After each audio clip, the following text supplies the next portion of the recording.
अतिथि माननीय मुख्यमंत्री जी से विनम्रता पूर्वक अनुरोध करूंगी कि आप अपने आशीर्वचनों से हमें अनुग्रहित करने की कृपा करें।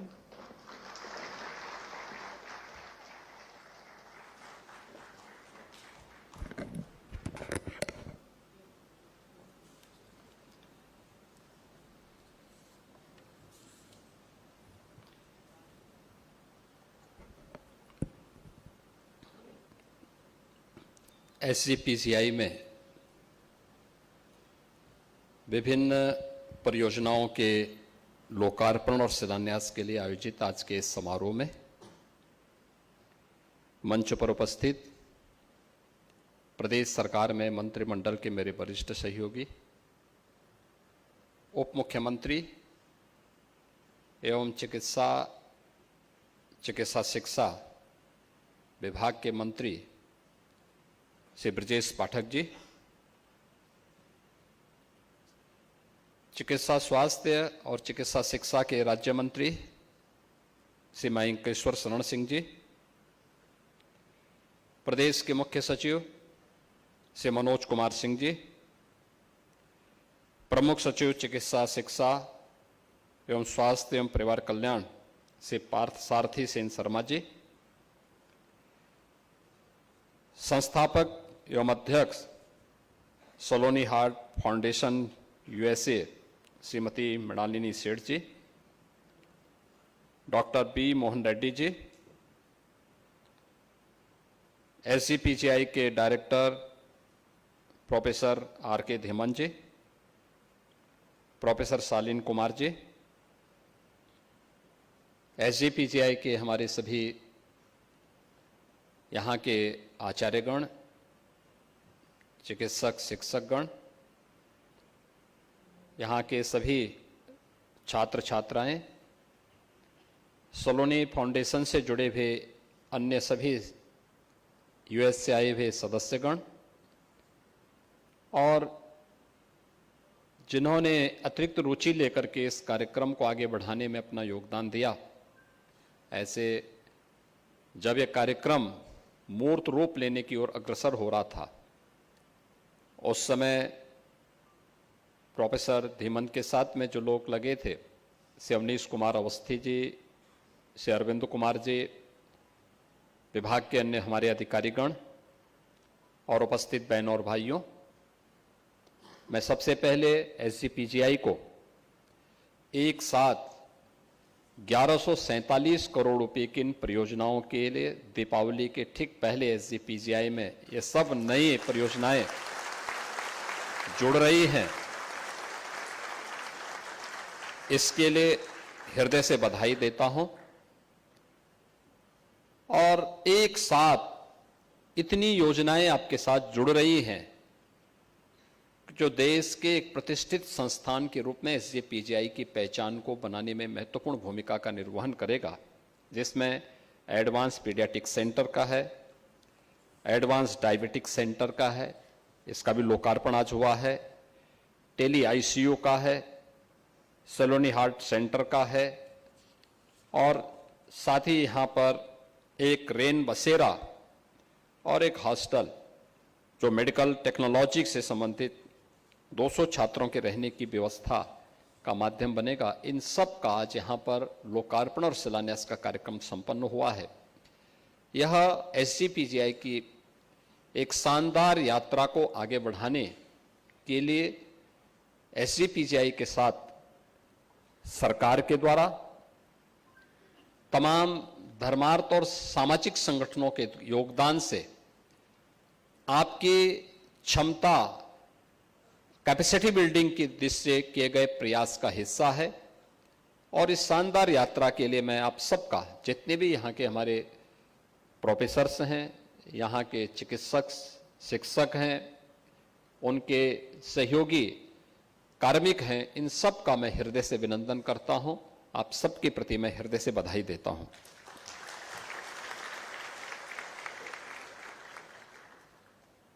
बहनों और भाइयों, बताने की बहुत आवश्यकता नहीं कि SGPCI देश प्रदेश का एक प्रतिष्ठित चिकित्सा संस्थान है और प्रदेश में मैं देखता हूं 25 करोड़ की आबादी उत्तर प्रदेश में निवास करती है और पूरब का हो, पश्चिम का हो, मध्य का हो, या बुंदेलखंड क्षेत्र का हो, या बिंद क्षेत्र का हो, गंभीर रूप से बीमार होता है तो उसकी पहली एक आस उसके परिवारजनों की होती है कि एसजीपीजीआई में कोई बेड उसे प्राप्त हो जाए। एसजीपीजीआई में पहले से ही यहां पर बेड्स पूरे भरे रहते हैं, स्वाभाविक रूप से उनके लिए समस्या खड़ी होती है। और जब ये बात हमारे सामने आती है तो हम लोगों को भी पीड़ा होती है, अंतःकरण से इस बात की पीड़ा होती है कि हम लोग इन लोगों को ये सुविधा उस प्रतिष्ठित संस्थान में नहीं दिला पा रहे हैं। यद्यपि उत्तर प्रदेश ने आदरणीय प्रधानमंत्री जी के मार्गदर्शन में एक लंबी यात्रा चिकित्सा स्वास्थ्य के क्षेत्र में, चिकित्सा शिक्षा के क्षेत्र में आगे बढ़ाई है। पिछले 7-7.5 वर्ष में उत्तर प्रदेश के अंदर जो गवर्नमेंट सेक्टर के मेडिकल कॉलेजेस थे, जो मात्र प्रदेश के अंदर 2017 तक प्रदेश के अंदर केवल 18 जनपदों में फैले हुए थे, आज उनकी संख्या बढ़कर के 64 जनपद हमारे आज ऐसे हो चुके हैं जहां कोई ना कोई मेडिकल कॉलेज खड़ा है। One district one medical college की ओर हम तेजी के साथ आगे बढ़ रहे हैं। एमबीबीएस की सीट्स पहले की तुलना में दुगने से अधिक हुई हैं। पीजी की सीट्स भी यूपी के अंदर पहले की तुलना में दुगने से अधिक हुई हैं, बढ़ी है। लेकिन इन सुविधाओं की आवश्यकता कैसे पड़ती है, खासतौर पर जब हम एडवांस पीडियाट्रिक सेंटर की बात करते हैं। उत्तर प्रदेश जैसे राज्य के लिए, इतनी बड़ी आबादी के लिए, जहां पर 30% से अधिक आबादी यहां पर नगरीय क्षेत्रों में निवास करती है, 70% आबादी हमारी आज भी ग्रामीण पृष्ठभूमि से जुड़ी हुई है। सुदूर क्षेत्रों में, दूर दराज के क्षेत्रों में हो या नगरीय क्षेत्र में, उन पेशेंट्स के लिए, खासतौर पर बाल रोग संस्थान कहीं पे बने, बच्चों से जुड़ी हुई तमाम प्रकार की उन व्याधियों का समाधान का रास्ता निकाला जा सके, कोई इसके लिए कोई अलग से इस प्रकार का संस्थान यूपी के अंदर देखने को नहीं मिला। और हम अक्सर इस चीज को देखते थे। मुझे तो काफी लंबे समय तक पूर्वी उत्तर प्रदेश में बच्चों से जुड़ी हुई बीमारी को नजदीक से देखने का अवसर प्राप्त हुआ था। मैंने उस पीड़ा को बहुत नजदीक से महसूस किया था और मैं उस बात को वहां जब देखता था तो वहां पर एक जनप्रतिनिधि के रूप में, एक सांसद के रूप में इन मुद्दों को संसद में रखने का प्रयास करता था। उन मुद्दों को लेकर के सड़कों पर भी आंदोलन करता था, सरकार का ध्यान भी आकर्षित करता था। और आज मुझे प्रसन्नता है कि सरकार आने के बाद डबल इंजन की सरकार के द्वारा किए गए प्रयास का परिणाम है कि हम लोगों ने बच्चों से जुड़ी हुई इंसेफ्लाइटिस की समस्या का समाधान उत्तर प्रदेश के अंदर करने में सफलता प्राप्त की है। बहुत बड़ी सफलता थी। और इसमें भी जो यहां पर आज बच्चों से जुड़ी हुई एडवांस पीडियाट्रिक सेंटर के लिए बाल रोग से संबंधित जो 575 बेड्स से जुड़ी हुई यह एक संस्थान के नए निर्माण की कार्रवाई को आगे बढ़ाने की कार्रवाई हुई है, जिसमें 22 विभागों की सेवाएं प्रदान की जाने की बात है, जिसमें न्यूनेटोलॉजी सेंटर का है, लीवर और पाचन तंत्र से जुड़ी हुई पीडियाट्रिक गैस्ट्रोलॉजी का है, हार्मोन्स और डायबिटिक की समस्या के लिए पीडियाट्रिक एंक्रोलॉजी का है, पीडियाट्रिक आईसीयू और इमरजेंसी पीडियाट्रिक जेनेटिक का है, पीडियाट्रिक इम्यूनोलॉजी का है, पीडियाट्रिक कार्डियोलॉजी का है, पीडियाट्रिक नेफ्रोलॉजी व पीडियाट्रिक न्यूरोलॉजी। इन सभी का एक छत के नीचे समाधान का रास्ता निकलेगा। मैं इस सुविधा के लिए आपको, एसजीपीजीआई परिवार को हृदय से बधाई देता हूं, अपनी शुभकामनाएं देता हूं। एडवांस डायबिटिक सेंटर जिसका भी लोकार्पण हुआ है, इसमें डायबिटिक्स से जुड़े हुए जो विभिन्न प्रकार से जो भी पेशेंट होंगे उनके लिए यहां पर आज 63 करोड़ रुपए की लागत से एक ही छत के नीचे इन सभी बीमारियों के उपचार की सुविधा प्राप्त हो पाएगी, जिसमें 40 बिस्तरों वाले सेंटर में डायबिटिक से संबंधित इमरजेंसी, डायबिटीज कोमा की प्रबंधन, एंडोक्राइनोलॉजी विभाग, डायबिटिक फुट के प्रबंधन के लिए एंडोसर्जरी विभाग, डायबिटिक रेटिनोपैथी, एप्थेमोलॉजी विभाग, डायबिटिक के कारण होने वाले जो भी किडनी के संक्रमण हैं या उससे जुड़ी हुई बीमारियां हैं उनके लिए किडनी ट्रांसप्लांट के लिए नेफ्रोलॉजी विभाग, फैटी लीवर और मेटाबॉलिक डिसऑर्डर के लिए भी हेमेटोलॉजी विभाग, ये सभी सेवाएं इस एडवांस्ड डायबिटिक सेंटर के अंदर एक छत के नीचे प्राप्त होंगी। यह एसजीपीजीआई की क्षमता के विस्तार को देश और दुनिया के सामने प्रस्तुत करेगा। टेली आईसीयू, अभी हमने उसका लोकार्पण किया है और मैं देख रहा था, हमने इसका प्रयोग किया था कोविड-19 के दौरान। जब कोविड-19 की दस्तक हुई थी, उत्तर प्रदेश के 75 में से मात्र 36 जनपद ऐसे थे जिनमें किसी में 1 बेड था, किसी में 2 बेड आईसीयू के थे, शेष जनपदों में थे ही नहीं। प्रधानमंत्री जी का उस समय आग्रह था कि हर जनपद में कम से कम 10 बेडेड आईसीयू का आपके पास एक सेंटर होना चाहिए। इसके लिए भारत सरकार ने वेंटिलेटर्स उपलब्ध कराए, उस प्रकार का इंफ्रास्ट्रक्चर भी उपलब्ध करवाया। लेकिन मैन पावर कहां से हम लेके आएंगे, एक चैलेंज था। हमने कहा भाई जितने भी एनेस्थेटिक हैं, टेक्नीशियंस हैं, इनकी ट्रेनिंग हो, और मास्टर ट्रेनर पहले हम लोगों ने यही एसजीपीजीआई में तैयार करवाए थे। मास्टर ट्रेनर तैयार होने के बाद फिर यह हुआ कि भाई टेली आईसीयू को हम प्रारंभ करें, और मैं डॉक्टर धीमन और उनकी टीम को, जिसमें डॉक्टर आर.के. सिंह और अन्य लोग थे, सबको मैं धन्यवाद दूंगा कि इन लोगों ने बहुत मेहनत के साथ, पूरी टीम ने सचमुच कोविड जैसी महामारी के दौरान, जब हर व्यक्ति अपने स्वयं के जीवन की चिंता कर रहा था, तब मैं जब बात करता था कि फलानी जिले में कोई समस्या आ रही है, हमारी टीम वहां से बताती थी, तो या टेली कंसल्टेशन ये लोग देते थे, टेली आईसीयू के साथ जुड़ते थे, या फिर यहां की टीम वहां भी विजिट करती थी। और आज 6 मेडिकल कॉलेज एसजीपीजीआई से जुड़ चुके हैं, और मेरा मानना है कि 1 डिस्ट्रिक्ट 1 मेडिकल कॉलेज के क्रम में इस प्रकार की सेवाएं जो अभी तक दूर दराज के क्षेत्रों में लोगों में आज भी एक विश्वास बनाने में कभी कभी हम लोगों को कठिनाई होती है कि हम लोग मेडिकल कॉलेज खोल रहे हैं, अच्छे हॉस्पिटल्स ग्रामीण क्षेत्र में भी हम दे रहे हैं, लेकिन लोग इस बात के लिए कभी कभी उनको विश्वास नहीं होता, क्या यहां पे भी इतने ही योग्य डॉक्टर होंगे जितने एसजीपीजीआई में है, जितना केजीएमयू में है।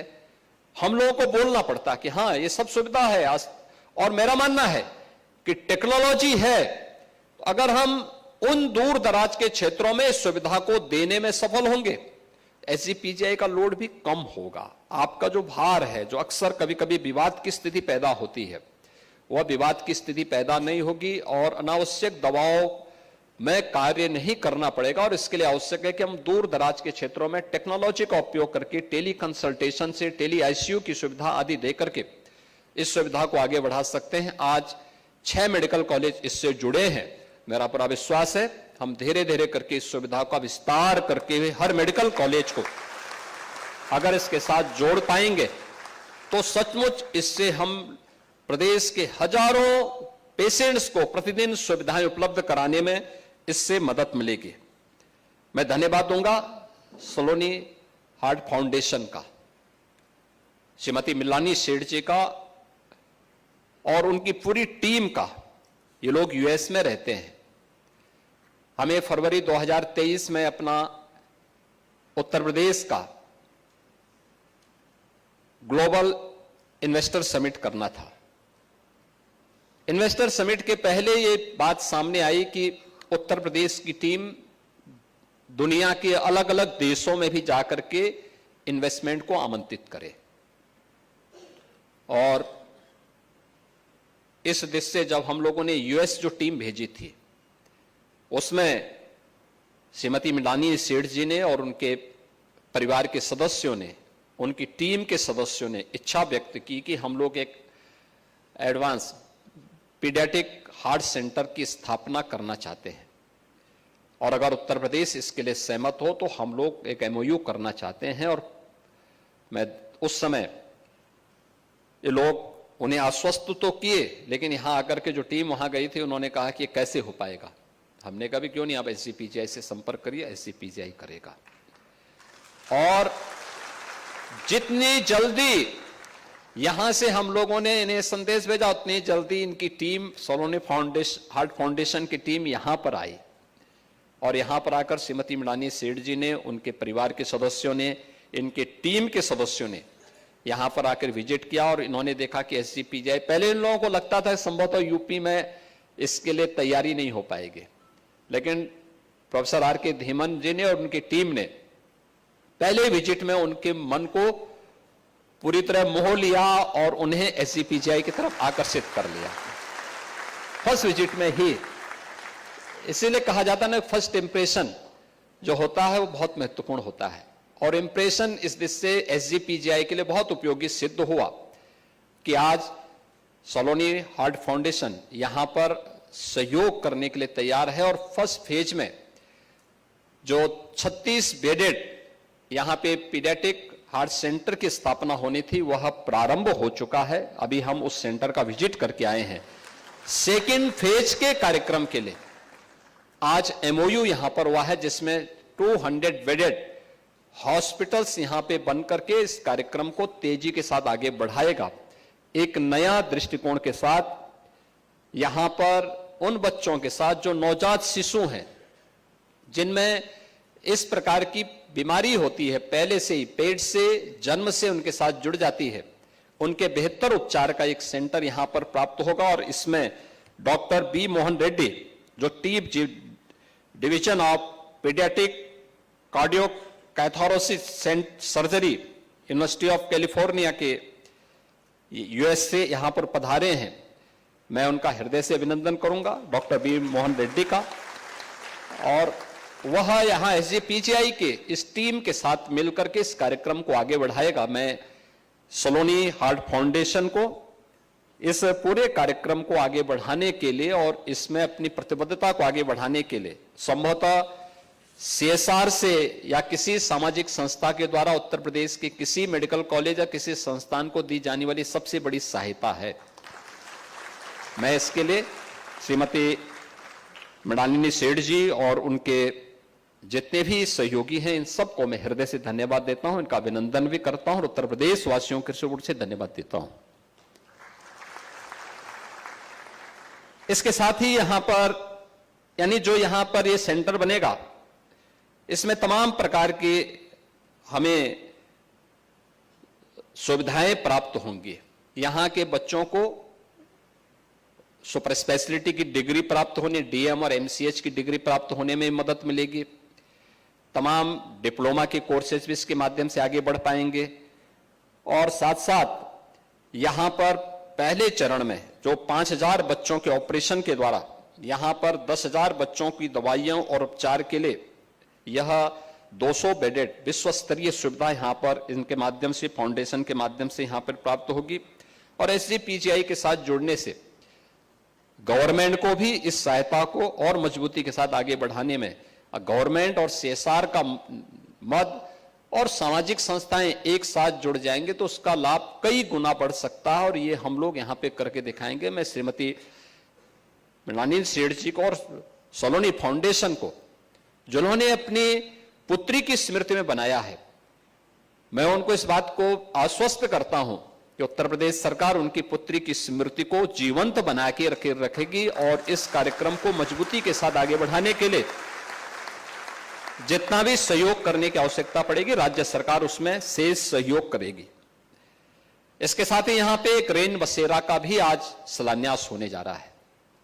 रेन बसेरा यहां पर बनेगा, जिसमें लगभग 51 करोड़ रुपए की लागत आएगी, और यह सीएसआर का, ओएनजीसी का फंड है, उस निधि का पैसा हम लोग इसके साथ जोड़ने जा रहे हैं। एक खास तौर पर जो पेशेंट यहां पर आते हैं उनके अटेंडेंट के लिए। आप देखते होंगे यहां पे बड़ी संख्या में पेशेंट आते हैं, 5 से 6 हजार की पर डे की ओपीडी है, और इतनी बड़ी ओपीडी के बाद इसका मतलब प्रतिदिन यहां पे 15,000 लोगों का फुटफॉल होता है, प्रतिदिन का है। 15,000 लोग पर डे आते हैं। एक पेशेंट के साथ अगर दो भी कम से कम, दो तो कम से कम होते हैं, ज्यादा भी आ जाते हैं, पेशेंट की स्थिति पे निर्भर करता है। लेकिन आप देखते होंगे कि दिन में भी वे इधर उधर भटकते हैं, रात्रि में भी कोई सड़क पर, कोई फुटपाथ पर, कोई कहीं पड़ा रहता है। स्वाभाविक रूप से उनकी सुरक्षा के लिए भी यहां के प्रोफेसर्स हैं, यहां के स्टूडेंट्स हैं, यहां के अन्य कार्मिक हैं, इन सब की सुरक्षा के लिए भी वह कभी कभी उसके माध्यम से कोई खतरा पैदा उसकी आड़ में कर सकता है। और मुझे लगता है ये अनह्यूमन है कि कोई व्यक्ति उपचार कराने के लिए आ रहा है और स्वयं खुली छत के नीचे सर्दी, गर्मी, बरसात में सोने के लिए मजबूर है।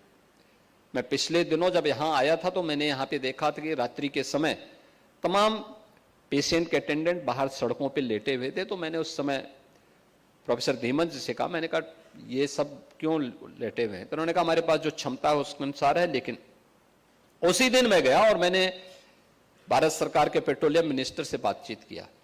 मैंने कहा वो एनजीसी के CSR का एक हमें यहां पर उपलब्ध करवाइए।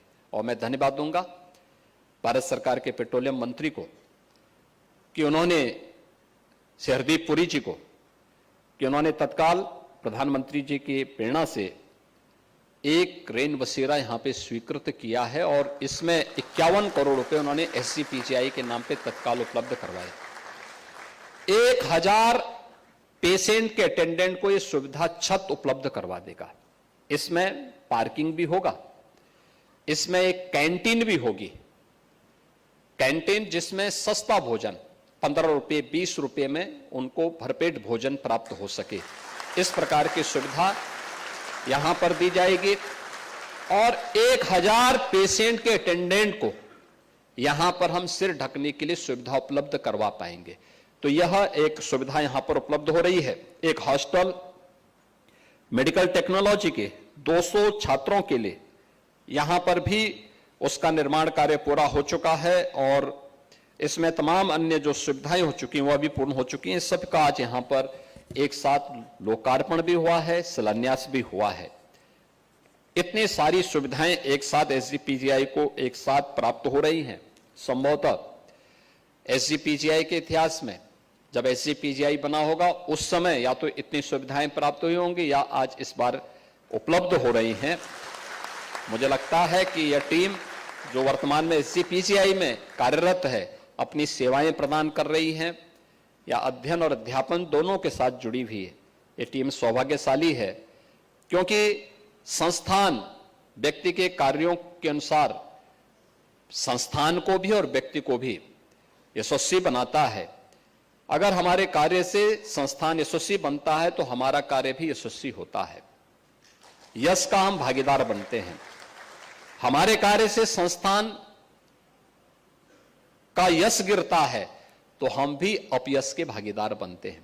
और मुझे लगता है ये पूरी टीम इस यश की भागीदार है जो आज यहां पर इतनी सुविधाएं SGPGI को प्राप्त हो रही हैं। और आपके माध्यम से न केवल उत्तर प्रदेश वासियों को बल्कि देशवासियों को इस सुविधा का लाभ प्राप्त होगा।